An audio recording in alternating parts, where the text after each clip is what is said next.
ፕሬዝዳንት ዶናልድ ትራምፕ ያልቀመስኩት ነገር የለም ወደ ማለት እየተንደረደሩ ይገኛል። በርካታ የግድያ ሙከራዎች ተደረጉብኝ ነው አንድምታው። ያ ማለት 3 የሚጠጉ እሳቸው በሚገኙበት በቅርብ ርቀት ላይ የተፈጸሙ ጥቃቶችና ኢላማቸው ሁሉ ወደ ፕሬዝዳንቱ መሆናቸው ይህን ለማለት ያስገድዳቸዋል። በራት ግብዣ ከባዱ ስነ ስርዓት ላይ ተኩስ የከፈተው ተጠርጣሪ ፕሬዝዳንት ዶናልድ ትራምፕ ላይ የመግደል ሙከራ በማድረግ በግልጽ ተከሷል። ይህ ክስ ደግሞ በአሜሪካ ህገ መንግስት ምን አይነት ውጤት ይዞበት ሊመጣ እንደሚችል ተከሳሹ ወይም የ31 ዓመቱ ጎልማሳ ጊዜ የሚፈታው ጉዳይ ነው። ፕሬዝዳንት ዶናልድ ትራምፕ ግን ጉዳዩን በቀላሉ እንደማያዩት በተደጋጋሚ እየተናገሩ ይገኛል። በትሩዝ ሶሻል ሚዲያቸውም የሚያጋሩት ይሄ ነው። ቅዳሜ አዳሩን በዋይት ሀውስ ዘጋቢዎች የራት ግብዣ ኮረስፖንደንት ዲነር የተከፈተው ተኩስ አሜሪካን ያስደነገጠ ሆኖ ነበረ።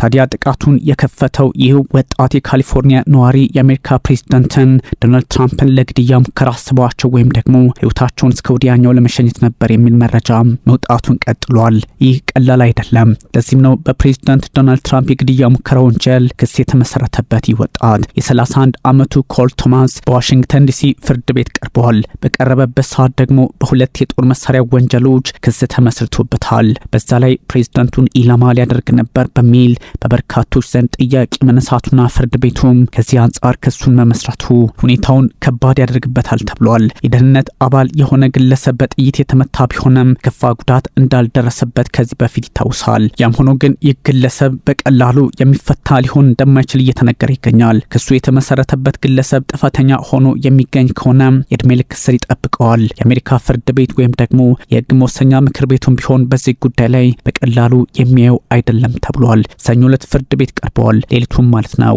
ተጠርጣሪው ዳኛው ለሚያቀርቡለት ጥያቄዎች ዝግ ባለ ለስላሳ ድምፅ አዎ ክብርነቶ ወይም አይ ክብርነቶ ብቻ ብሎ ሲመልስ ተደምጧልና ለምን ማብራሪያ አልሰጠም የሚሉ መረጃዎች መውጣታቸውን ቀጥለዋል። ግለሰቡ በእርግጥ ፕሬዝዳንት ዶናልድ ትራምፕን አነጣጥሮ የመጣ እንደሆነ ተነግሯል። ለፍርድ ቤቱ እድሜውን የገለጸው ተጠርጣሪው 2ኛ ዲግሪ አለኝ በሚልም በግልጽ አስቀምጧል። ታዲያ እንደዚህ አይነቶቹ እንቅስቃሴዎች ምናልባትም የአሜሪካን ፖለቲካ ጫና ውስጥ ሊያስገቡት ይችላሉ ተብሎ የተወሰደ ይገኛል። ለፍርድ ቤት በዚህ አጋጣሚ ሀሳብ መግለጽ ብቻ ሳይሆን ከጀርባ ምን አለ የሚለውን ማጣራትም ይፈልጋልና ኤፍቢአይም አሁንም ስራውን አጠናክሮ እየቀጠለ ነው። የአሜሪካ ሚስጥራዊ አገልግሎት ዩኤስኤስ በጉዳዩ ላይ ሰፊ ስራዎችንም እየሰራ እንደሆነ በይፋ ተቀምጧል። ሁኔታዎች መልካቸውን ሊለውጡ እንደሚችሉም ይነገራል። አቃቢ ህጎች ክሱን ለፍርድ ቤት ቢያቀርቡም 3 የአሜሪካ ወታደሮች ከኋላው አንዱ ደግሞ ከጎኑ ቆሞ እንደነበረ ቢነገርም የጸጥታ ስጋት አካባቢ ላይ አለ የሚል መረጃ ደግሞ በሌላ በኩል ወጥቷል። በእርግጥ የጸጥታ ስጋት የለም የሚል ሀሳብም በሌላ አቅጣጫ ተቀምጧል። ቅዳሜ በነበረው የጋዜጠኞች ራት ግብዣ ላይ ፕሬዝዳንት ትራምፕ፣ ምክትል ፕሬዝዳንቱ ጄዲ ቫንስ፣ የካቢኔ አባላት እንደዚሁም ደግሞ ሌሎች የዋይት ሀውስ ከፍተኛ ባለስልጣናት ሜላኒያ ትራምፕን ጨምሮ በቦታው ላይ መገኘታቸው በርካቶች አንድ ቦታ ላይ ሁሉ ባለስልጣን አንድ ችግር ቢፈጠር አሜሪካ ምን ትሆን ነበር የሚል ጥያቄ ለማንሳት ሞክረዋል። ታዲያ ይህ የተኩስ ድምጽ ከተሰማ በኋላ ከዋሽንግተን ሂልተን ሆቴል በፍጥነት እንዲወጡ መደረጋቸውም የሚዘነጋ አይደለም። ጉዳዩ ውስብስብ ሊሆን ቢችልም ፕሬዝዳንት ዶናልድ ትራምፕ ግን መንገዳቸውን ሁሉ የሚጠርጉት አንዳች በበጎ ሳይሆን በመጥፎ ሊሆን ይችላል የሚል መረጃ የተጋራ ነው። ራሳቸውም ጣልቃ ሊገቡ ይችላሉ የሚል መረጃ ወጥቷል። ግን ደግሞ የአሜሪካ ፍርድ ቤት ነጻነቱ ያለው አስፈላጊ ሆኖ ካገኝ ራሳቸውን ፕሬዝዳንት ዶናልድ ትራምፕን የመክሰስ እድሉ ያለው በመሆኑ እሳቸው ሊሳካላቸው አይችልም የሚል መረጃ መውጣቱን ቀጥሏል። ተጠርጣሪው የደህንነት ፍተሻ ስፍራውን በፍጥነት አልፎታል። ወደ አዳራሹ እየሮጠ መሄዱ ደግሞ ተነግሯል። የጸጥታ አካላት ቀድሞ ስራቸውን ለምን አልሰሩም የሚል ጥያቄም እየተነሳ ይገኛል። የደህንነት ፍተሻ ስፍራውን በፍጥነት ያለፈበትም አጋጣሚና ምክንያት ምንድነው የሚል ጥያቄ የተነሳ ነው። ጋዜጣዊ መግለጫ የሰጡት ተጠባባቂ ጠቅላይ አቃቢ ቶድ ብላንቼ አንድ የደህንነት አባል ደረቱ ላይ በጥይት ተመታ፣ ነገር ግን የጥይት መከላከያ በመልበሱ ጉዳት አልደረሰበትም ከማለት የተሻገረ በጉዳዩ ላይ ዘርዘር ያለ ማብራሪያ አልሰጡም። ለምን የሚል ጥያቄ መነሳቱን ቀጥሏል። ፕሬዝዳንት ዶናልድ ትራምፕ ወይም ደግሞ አንድ የአሜሪካ ፕሬዝዳንት በሚሄዱበት አካባቢ ያለው የፍተሻ ስርዓትስ እንዲናው ወይም ሆነ ያለበት የሚል ጥያቄ በስፋት እየተነሳ ይገኛል። ይሄኛውን አጋጣሚ የተጠቀሙ የፈጸመው ተጠርጣሪው በእርግጥም ፕሬዚዳንት ዶናልድ ትራምፕን ኢላማ ሊያደርግ ነበረ። ይህ ጀግና መኮንን ነው አሉት። 5 ጊዜ በዓለም ላይ የተኮሰ ሲሆን በጥይት ሳይመታ መሬት ላይ ወድቆ ወዲያውኑ ተይዟል በሚል ሐሳብም ተጋርቶለታል። ጀግና መኮንን የተባለው የተጎዳው ነው። ለ5 ጊዜ ያህል ተኩሶ ጉዳት ደረሰበት ነው ጉዳዩ። ይህ ጀግና ታዲያ በተለየ አጋጣሚ ሊታይና በአሜሪካ ታሪክም አልፎ አልፎ ከሚታዩ ወሳኝ ሰዎች መካከል የሚመዘገብ ነው በሚል በተለያየ አጋጣሚ ሐሳባቸውን ገልጸውለታል። ብላንቼ ተጠርጣሪው በጠመንጃ ቢያንስ አንዴ መተኮሱ ይጠረጠራል። ደህንነት አባሉ የተመታው ደግሞ በተጠርጣሪውን ወይም ሌሎች የህግ አስከባሪዎች በተኮሱት ተባራሪ ጥይት እስካሁን ግልጽ አይደለም። ሁኔታዎች በተለየ አቅጣጫ የሚታዩ ናቸውም እየተባለ ይገኛል። እንደዚህ አይነቶቹ አካሄዶች ደግሞ የአሜሪካን ዴሞክራሲ ሳይቀር ይፈትነዋል እየተባለ ነው። የደህንነት አባሉ ሆስፒታል ገብቶ ተገቢውን ሕክምና እያገኘ ነው፣ ከዛም ደግሞ ወደ ቤቱ ተመለሰ በሚል መረጃዎች መውጣታቸውን ቀጥለዋል።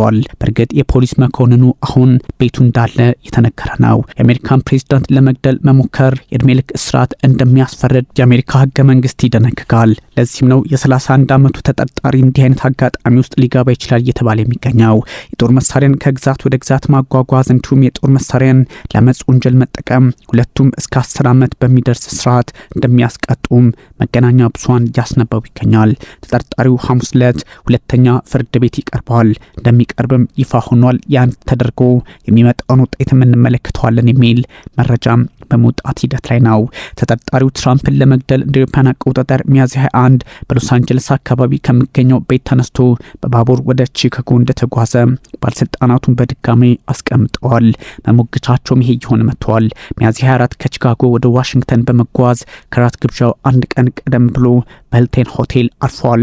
ይህ ደግሞ በእርግጥም ያነጣጠረ ጥቃት ለመፈጸም ሆን ተብሎ የተደረገ ነው የሚል ድምዳሜ ላይም ፍርድ ቤቱ ለመድረስ ግድ ብሎታል። ዝነኛ በሆነው የካሊፎርኒያ ኢንስቲትዩት ኦፍ ቴክኖሎጂ የተማረ እንደሆነ ይታወቃል። የፌዴራል መንግስቱ ባደረገው የፋይናንስ ምርመራም ከሆነ እንደ አውሮፓውያን አቆጣጠር በ2024 ለፕሬዝዳንትነት የተወዳደሩትን ካማላ ሃሪስን ለመደገፍ ለዴሞክራቲክ ፓርቲ የፖለቲካ ኮሚቴ $25 ማዋጣቱን የሚያሳይ ነው። እናም ከዴሞክራቶቹ አንጻርም ጉዳዩ ሊታይ ይችላል ተብሏል። ሰነዶችን መመርመር የአሜሪካ ፍርድ ቤት ውሳኔም ብቻ ሳይሆን ኤፍቢአይም አብሮ የሚሰራው ጉዳይ ነው። ሰኞ ዕለት በነበረው ጋዜጣዊ መግለጫ ላይ ከጥቃቱ በፊት ለቤተሰቡ የጻፈው በተባለ ደብዳቤ ላይ የተጠረጠረው ፍላጎት በተቻለው መጠን ከፍተኛ ስልጣን ያላቸው የካቢኔ አባላት መግደል እንደሆነም በይፋ አስቀምጧል። ይህ በእርግጥም ፕሬዚዳንት ዶናልድ ትራምፕንም ኢላማ ያደረገ እንደሆነ የተነገረ ነው። አስፈላጊ ቢሆን ኖሮ እዚህ ያሉትን አብዛኞቹን ኢላማዎቹን አድርግ ነበረ ማለቱን እንደዚሁም ተጠቅሷል። አቃቤ ሕግ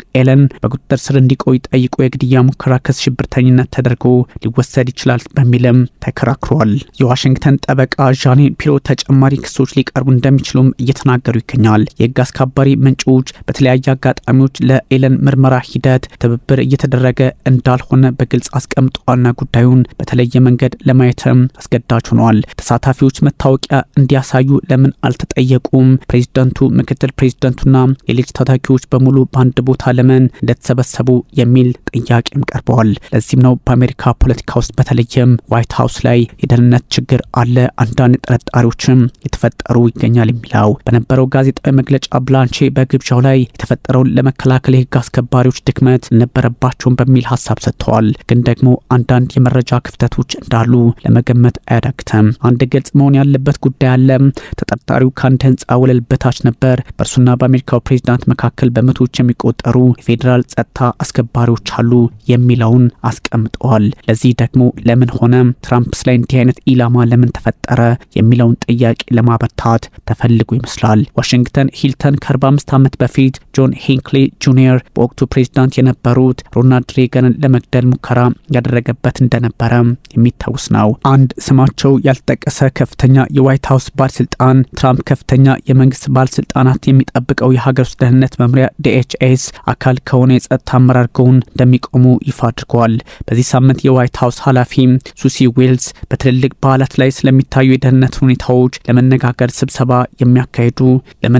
ስብሰባ እንደሚያካሂዱም ባለስልጣናቱ ይፋ አድርገዋል። እንደዚህ አይነቶች አካሄድ ምናልባትም በአሜሪካ ፖለቲካ ላይ ጫና ሊፈጥሩ ይችላሉ የሚሉ መረጃዎችም እንደዚሁ በስፋት መውጣታቸውን ቀጥለዋል። የተለየ አጋጣሚ ሁኔታውን ማየትም ያስፈልጋል ተብሏል። በዓለም የፖለቲካ ስርዓትና አውድ ላይ እንደዚህ አይነቶቹን አጋጣሚዎች እንዴት መመከት ይቻላል በሚል የአሜሪካው ፕሬዚዳንት ዶናልድ ትራምፕ ስራቸውን እየሰሩ ባሉበት ሰዓት ለምን ይሆነ በሚል ጥያቄ ዴሞክራቶቹ ያነሳሉ። ፕሬዚዳንት ዶናልድ ትራምፕ ግን አካሄዳቸው ሁሉ ጣጣ የሚያመጣ ነው የሚል መረጃም መውጣቱን ቀጥሏል።